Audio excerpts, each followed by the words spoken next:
On Tech News Today, the UK is now driving innovation in self-driving cars. Plus, Facebook is poking malware. And Google is secretly working on a new payment system. Call it Talk to Pay.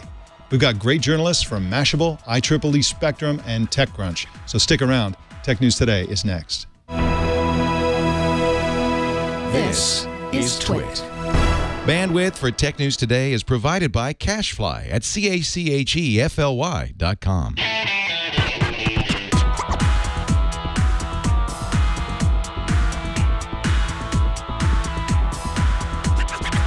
This is Tech News Today for Wednesday, February 11th, 2015. This episode is brought to you by LegalZoom. Get your life organized and protect your family with a will or living trust. Plus, incorporate your business or form an LLC. LegalZoom is not a law firm, but can connect you with an independent attorney. Visit LegalZoom.com and use offer code TNT to get $10 off at checkout. And by Gazelle, the fast and simple way to sell your used gadgets. Find out what your used iPhone, iPad, and other Apple products are worth at Gazelle.com.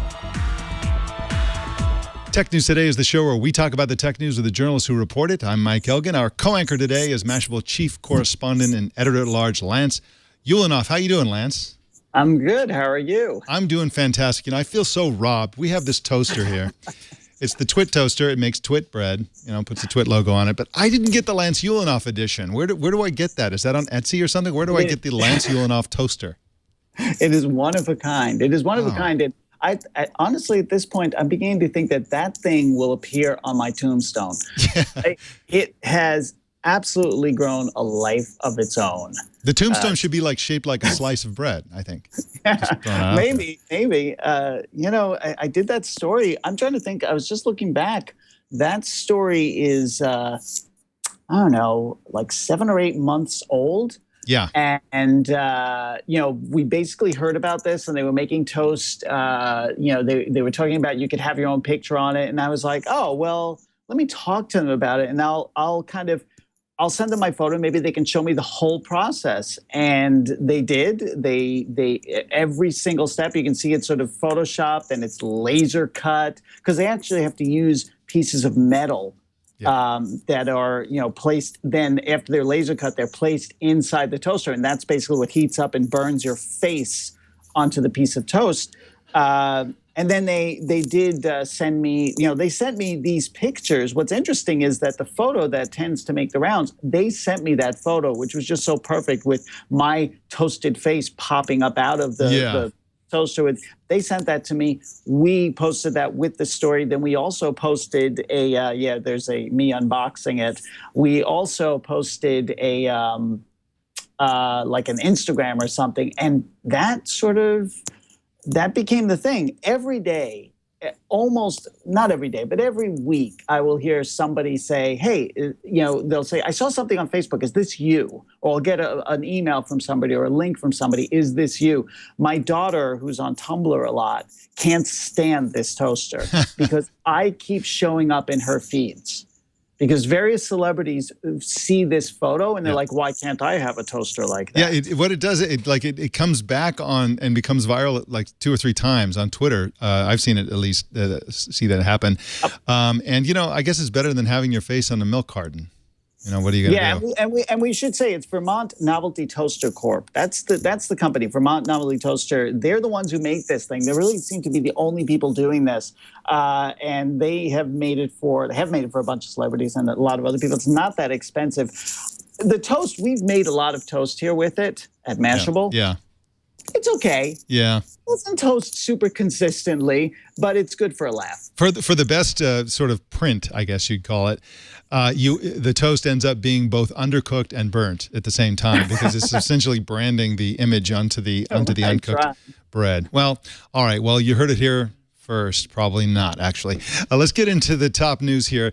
The UK is getting serious about self-driving cars. Coventry's RDM Group unveiled yesterday a new, somewhat insane-looking driverless car called the Lutz Pathfinder.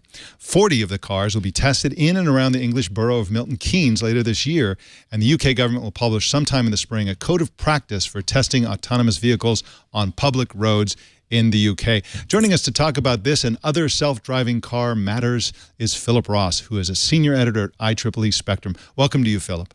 Hi, how are you? I'm doing great, thanks. Now, first let's talk about this Lutz business. How is the Lutz Pathfinder different from, say, one of Google's self-driving Priuses? Well, there's about $150,000 per car difference, I'd say, just looking at it from a distance. The Google car is much, much more elaborate. It's designed to be an actual car going at normal speeds. The other one is a golf cart. So far as I can tell, from what the little's been released, 15 miles per hour is the maximum limit, and that's the U.S. definition of a golf car. So you understand that going slow is much, much easier because if you need to stop, you have far more time to do it. So, Philip, I'm curious. So this is the reason that the Brits are so excited about this and ready to go, because obviously in the U.S., legislation is moving very slowly state to state on allowing self-driving cars on the road. But in here, they tend to be like real cars. So all the Brits can handle is this crummy little golf cart? Well, maybe that's it.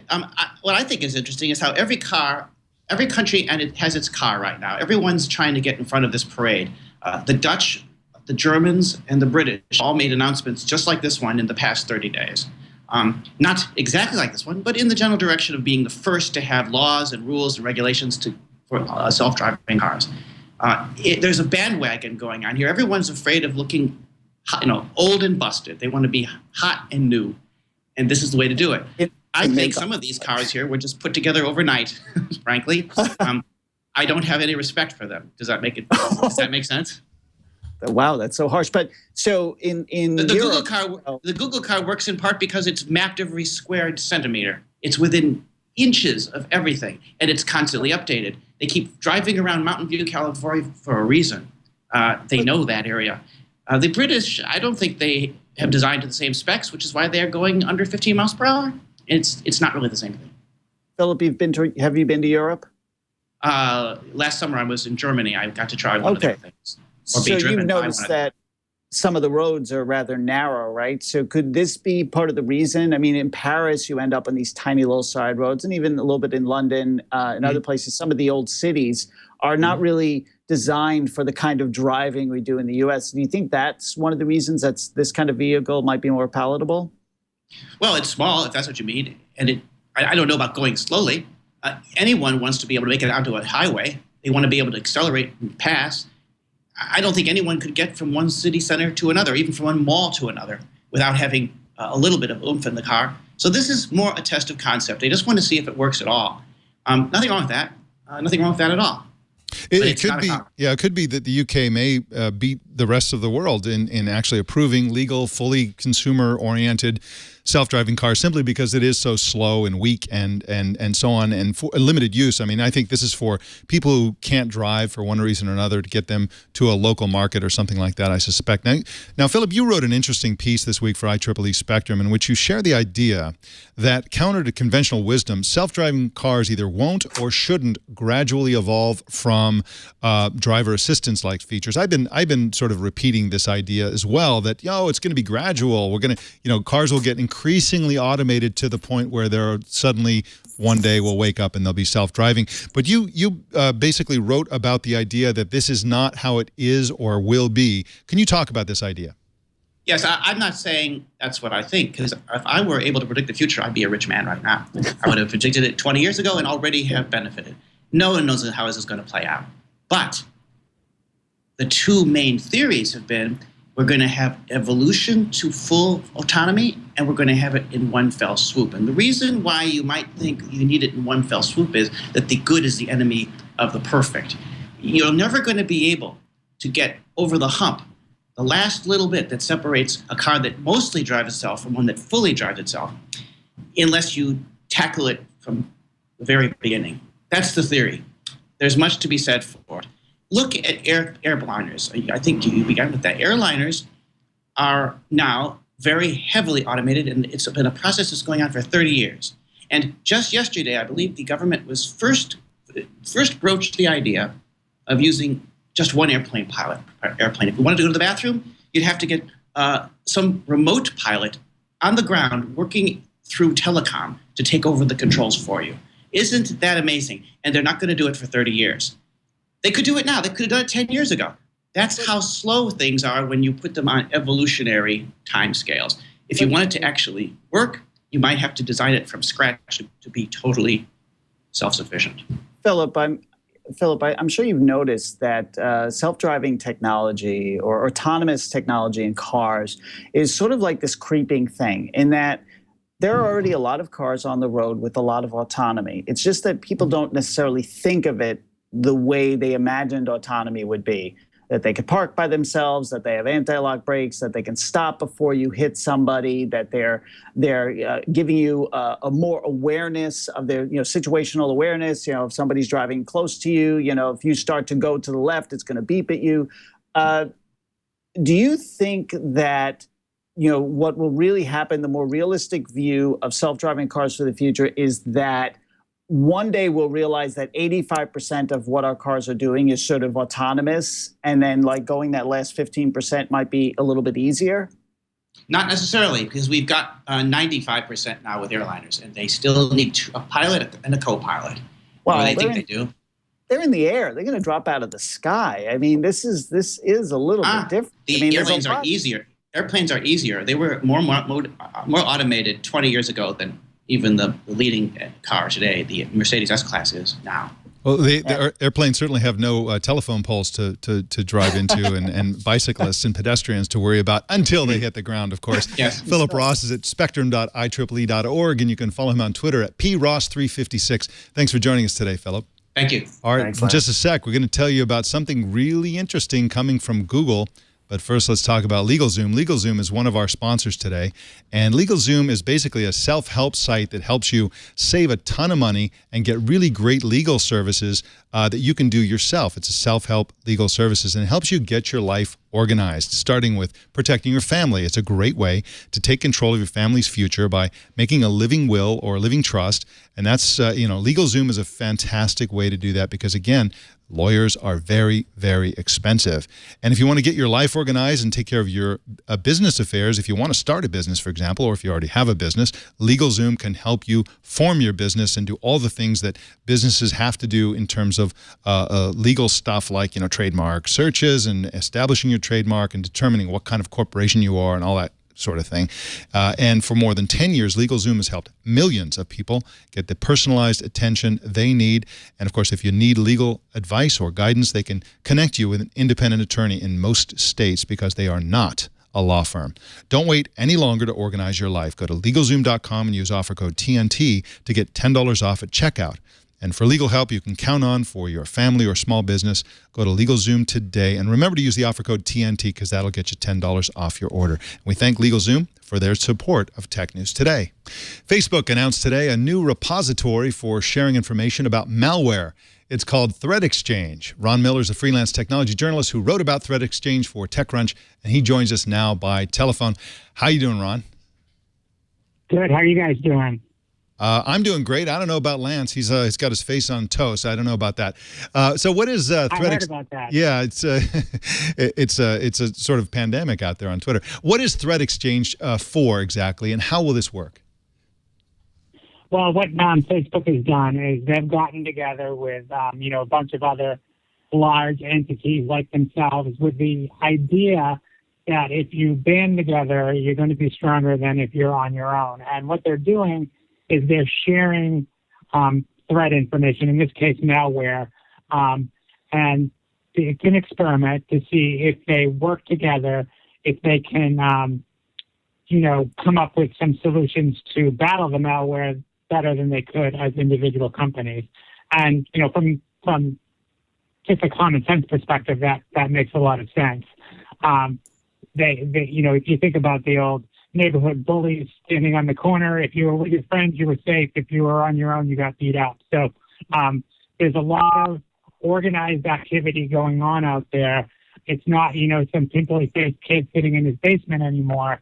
And the more these companies can share information, I think the better they're going to be in terms of coming to terms and battling some of these threats that they're facing. Who are Ron? Who are some of the partners on this? I mean, do they have support from the government? Support from like people like Symantec? No. This is for now. This is a group of large companies that have gotten together. So Facebook, about a year ago, one of the guys at Facebook who was in charge of monitoring and collecting this information at Facebook was dealing with a pretty nasty malware threat, and they were having trouble coming to grips with it. And they approached some other companies like Pinterest and Tumblr and Yahoo and Twitter, and some other companies came on later like Bitly and Dropbox. And these companies are all facing the same kind of issue. You have these spam bots that are carrying malware, and they can wreak havoc on their systems. So they got together and.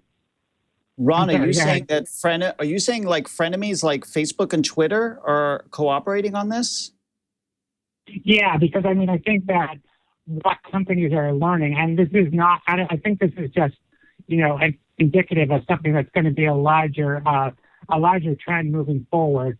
Is that companies realize that sharing information is going to be far, far better than trying to deal with it on their own. So if you're a large entity like Twitter or Facebook or Tumblr, you're dealing with a lot of these malware threats. And if you have watch your language, Ron. You're beeping. I'm sorry. Go ahead. Well, Ron, it sounds like it's very adult of them that they're cooperating on this to protect themselves, but also, I would assume, to protect the people on these networks. Absolutely. That's the bottom line, right? You want to be able to have, a network that's free of these bots. And what they've been able to do is, put some existing technology, which is the base Facebook platform, as a kind of way of communicating, building some APIs on top of that, and then, providing a mechanism for sharing, publishing, and communicating about the data. If only Google Wave were still around, they could have used that. Yeah, wouldn't that be great? That's right. That would be awesome. That's right. That would have been perfect. Now, Ron, Facebook is a social network, not a security company. Why is Facebook doing this, and why isn't some security company like Symantec or something doing this? That's a good question. But I think that Facebook is a security company, and I think every company has to be a security company moving forward, because what we're seeing with all of these hacks lately, there's been so many high-profile ones that there's different levels here. There's kind of the vulnerabilities at the software level, and a lot of these companies like Facebook and Microsoft, Google have put out bounty programs, and those have been tremendously successful. And then you have this kind of coming together of these groups of companies like what Facebook is doing here, and then I think eventually you're going to have people discovering and communicating and sharing even higher level threats that will help try to prevent some of those things like Target and Sony and those kind of high profile things. It's something that has to sort of evolve, and people have to come up with mechanisms for doing it. And this is one step in doing that, and coming up with that mechanism to communicate and figure out how you can share that information. It would be nice to see, to get occasional reports from this group on recent successes. Obviously they're just getting started, but to understand their success rate, why they were successful, or to understand why something like this doesn't necessarily work. 0-hour or 0-day attacks are so hard to get in front of.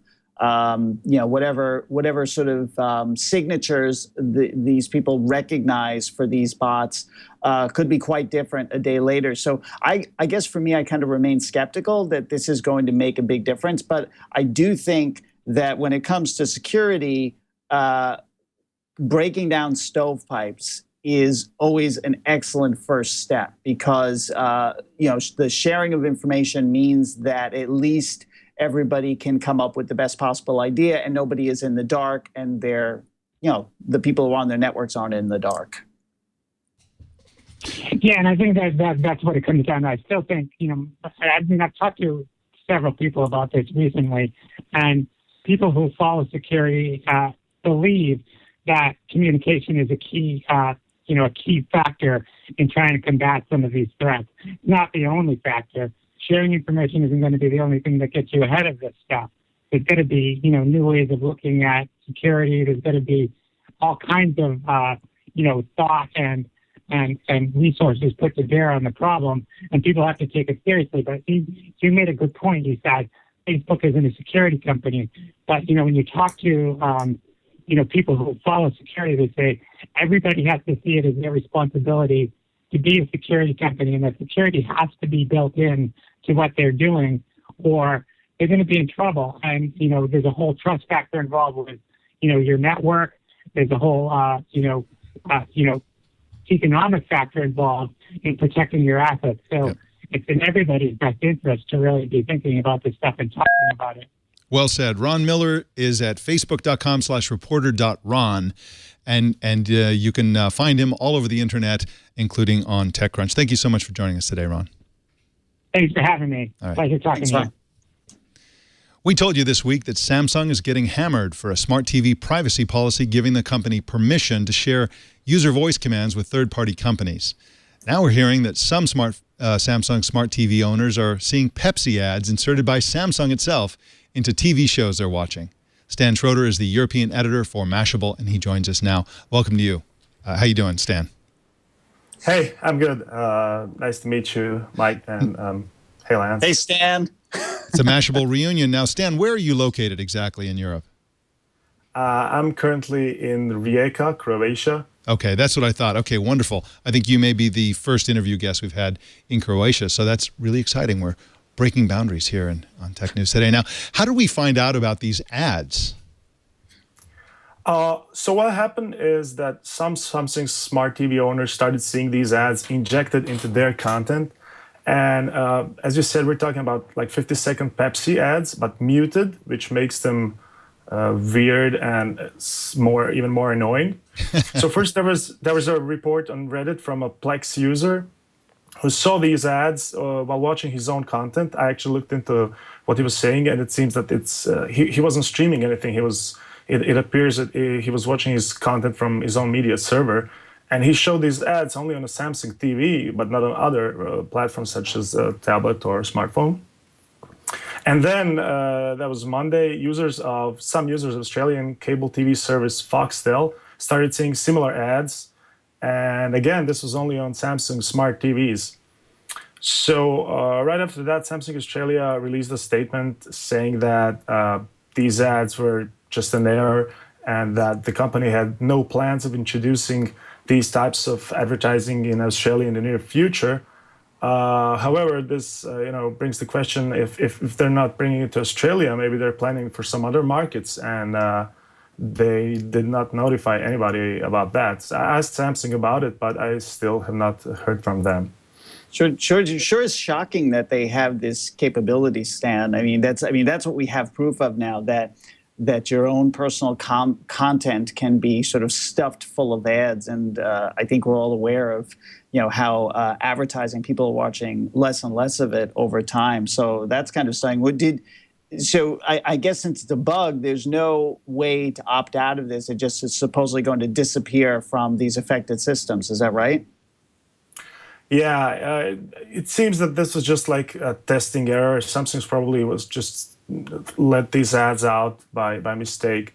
But I can understand why a company like Samsung would be excited about the opportunity of delivering ads through their own platform, like a smart TV. But money is exciting. Advertising revenue is definitely exciting. Yeah, money is cool. So, but users are terrified of this idea because I think that users are not, consumers are not used to their TV being the device that delivers ads. You're used to seeing ads on TV program, but if the actual device can deliver ads into the content that you own or have on your hard drive, then that's a really scary proposition, I think.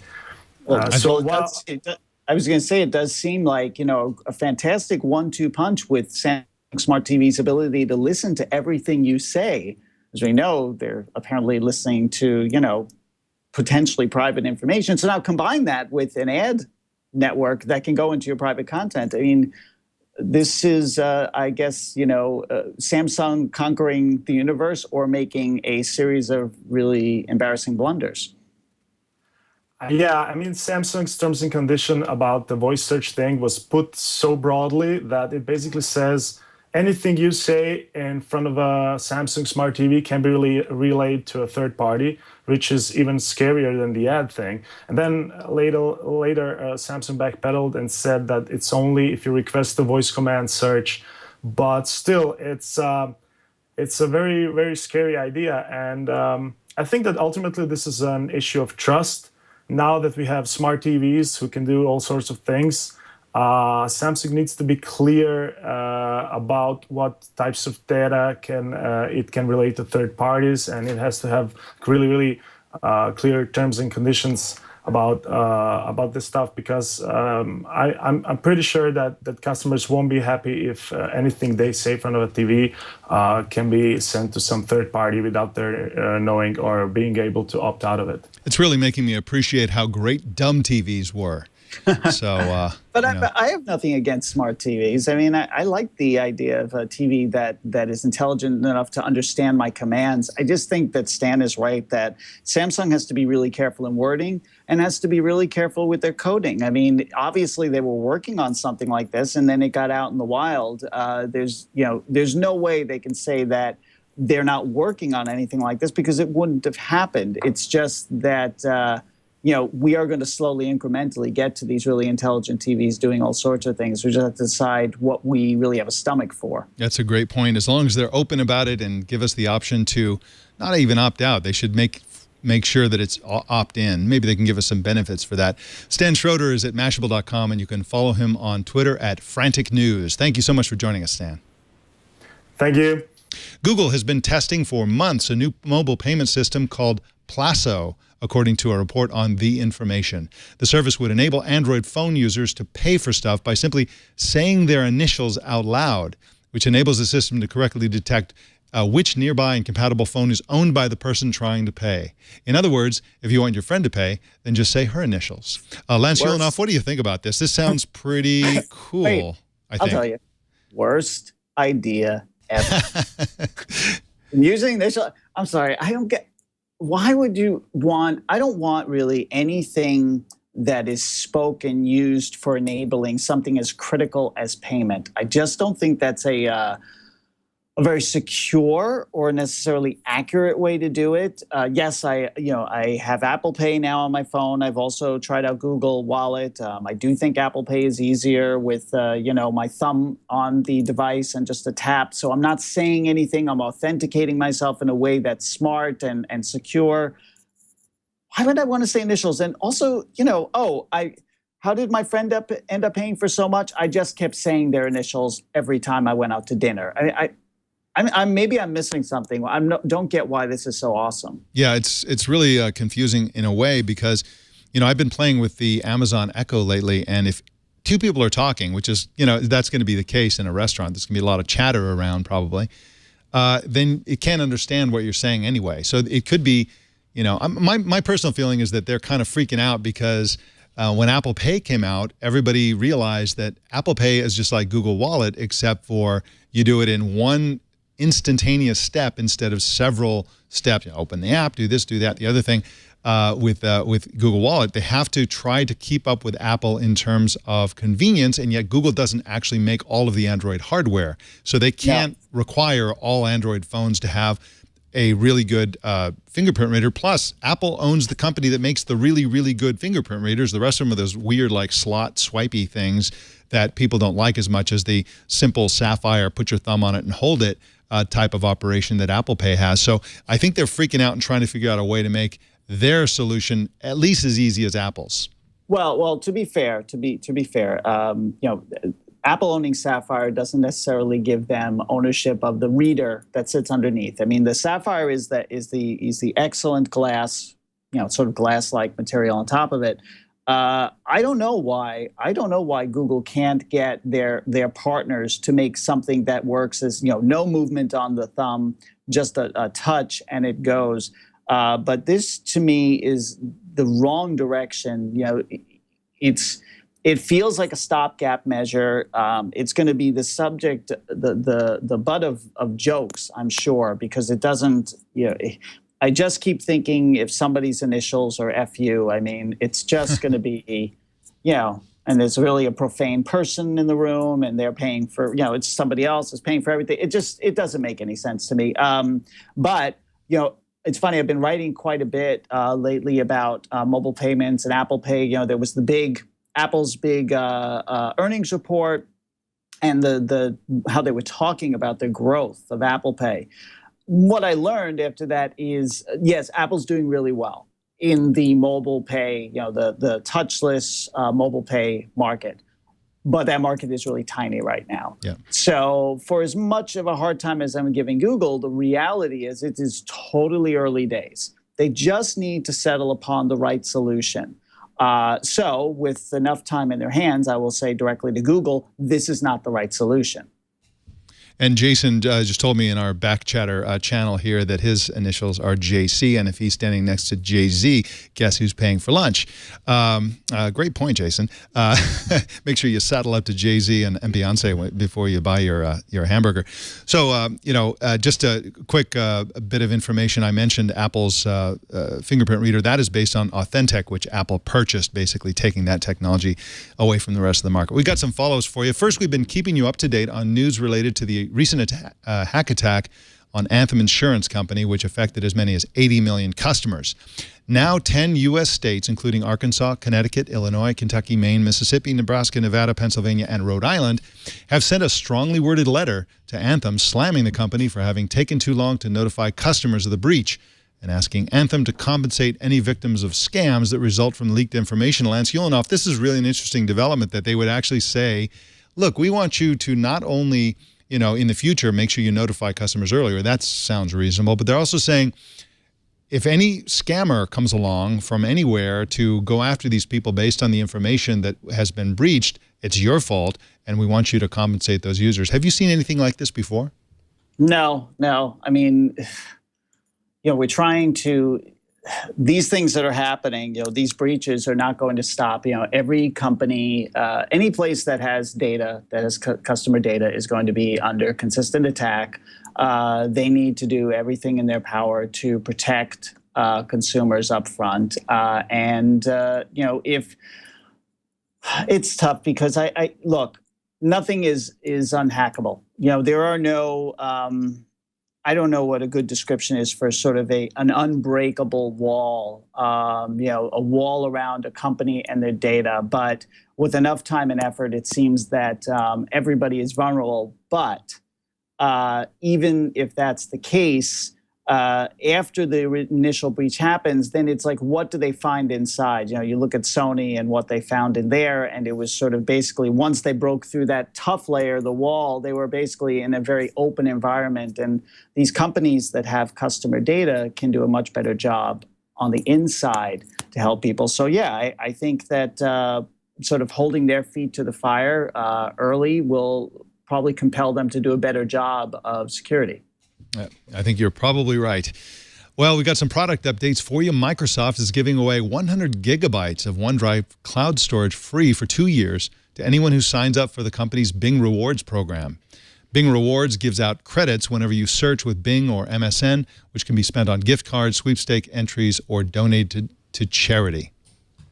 And we've got some hack attack news for you. A distributed denial of service attack brought down the main website for the Dutch government for more than 7 hours yesterday. A few non-government Dutch sites were attacked as well. The government's website is hosted by a company called Prolocation, which said that its phone lines also went down during the attack. That's kind of weird. Phone lines. Phone lines. Yeah, I don't know what's going weird. on. Somebody doesn't like the Dutch. It's kind of like Austin Powers' dad, or something. Newsweek's Twitter feed got taken over yesterday for about half an hour by someone claiming to be a fan of the ISIS terrorist group. The hacker posted some military org charts and other publicly available documents and also threatened President Obama and his family. The Twitter account of Twitter's own financial chief, Anthony Noto, was also hacked yesterday. The hacker spammed Noto's followers for a few minutes. what's interesting is that Twitter says they don't know how the account had been hacked and that Twitter had been in its possession the whole time. I think what they're trying to say there, Lance Ulanoff, is that the password wasn't changed or something. I'm not sure what they mean by in possession of the account, but it's weird that they don't know what happened. I know. And, here's the thing that Twitter has to do, and I'm sure Facebook would do the same with every single employee, is that, all right, what do you have two-factor authentication enabled here? Like basically, they have to raise the level of security for every single corporate account.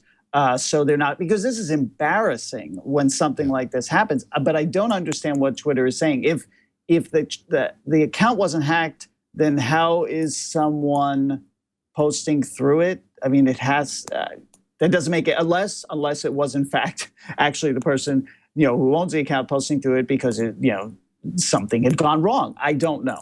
Or Anthony Noto has multiple personality disorder. And one of his personalities is a spammer. Just guessing. All right, we got three big numbers for you from Apple today. $850 million.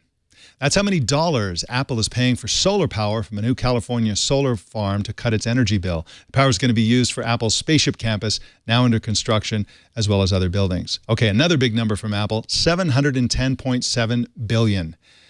Wow, that's how many dollars Apple was worth based on its stock price at the close of the market yesterday. It's the first time Apple has exceeded the $700 billion mark, and it means that Apple is now more than twice as valuable as the world's second most valuable company, which is ExxonMobil. Lance Ulanoff, this is part of the reason they're twice as valuable as ExxonMobil is because Apple is skyrocketing with the iPhone 6, and ExxonMobil is plummeting because of the low gas prices. But still, come on, this is an insane valuation.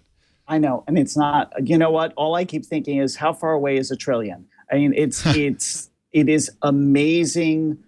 They came off this incredible earnings report, and what we could see from the outside, even before the report, is the success of the iPhone 6 and to maybe a lesser extent the iPhone 6 Plus. But the 6 was truly a blockbuster. You could see it, and you could see the reaction, and you could see how quickly the phone appeared in people's hands. And this is important when you look at this in comparison to, say, a Samsung and how slowly the Samsung Galaxy S5 rolled out because people were holding on to the very good S3 and S4. They didn't have that same kind of impact. So, Apple right now, they're on a roll. Next up is the biggest bet of probably the company's last, 7 or 8 years, the Apple Watch. That'll be. I think it'll be important to watch that and see what kind of impact it has on the valuation of the company. Yeah, that's a good point. Apple seems to think that it's going to be a gigantic runaway hit, but we'll see. It seems unlikely given the price, given the fact that it's an additional device that people don't use, given the fact that, smartwatches haven't really taken off with the public imagination on a mass scale the way smartphone has. But I can't wait to find out what happens with that. Okay, we've got one more big Apple number. 50. That's the percent reduction in iPhone thefts in London as a result of Apple's activation lock feature, which disables an iPhone and erases its contents when it's stolen. iPhone thefts have also dropped elsewhere by 40% in San Francisco and 25% in New York. I believe that London, Lance Ulanoff, used to be the iPhone theft capital of the universe.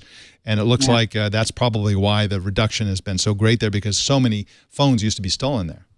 Well, it's exciting when a company can introduce a security feature that's so easy to enable and works so well. I mean, it removes the incentive, for somebody stealing that device. It makes it a brick. And so, people could be London's tube with their phone out and not be as concerned.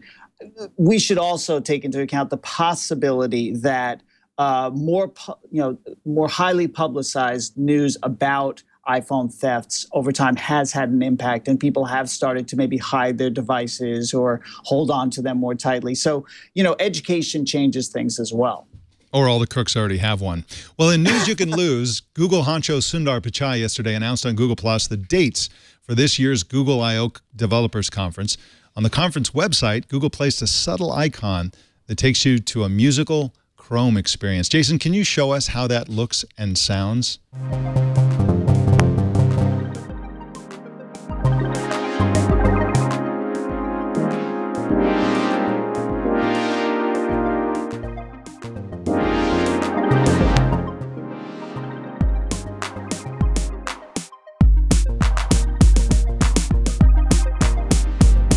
These are essentially this is kind of like GarageBand, but in an abstract sort of arty sort of kind of way. And there are, I think, 4 or 5 at least that I saw, different instruments, if you will, and you record, and it just does a little section, and then you go to the next one, you record a little thing, and it puts them all together into a really annoying cacophony of noise, in my case. I imagine somebody with patience and some musical talent could actually make some cool music out of that. But it's one of those. This is one of the reasons we love Google so much, is they mess around with this kind of goofy stuff. I think it's really cool. Well, in related news, Google I/O is May 28th and 29th this year. And again, it takes place in San Francisco, California. Yeah. In just a sec, we're going to wrap up the show, but let's talk about Gazelle for just a minute. Gazelle is one of our sponsors today. Of course, I've been talking about Gazelle for a long time. I've been talking about Gazelle since before I had a show.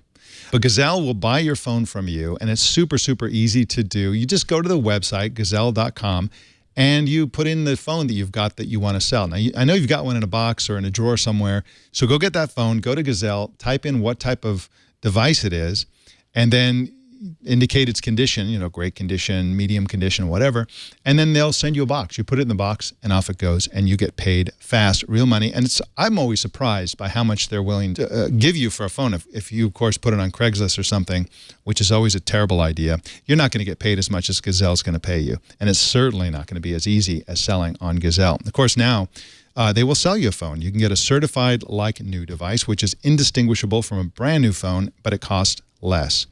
If you get a certified good device, it may have a scuff here or a scratch there, but it's going to work perfectly, and it's going to have an incredibly good price.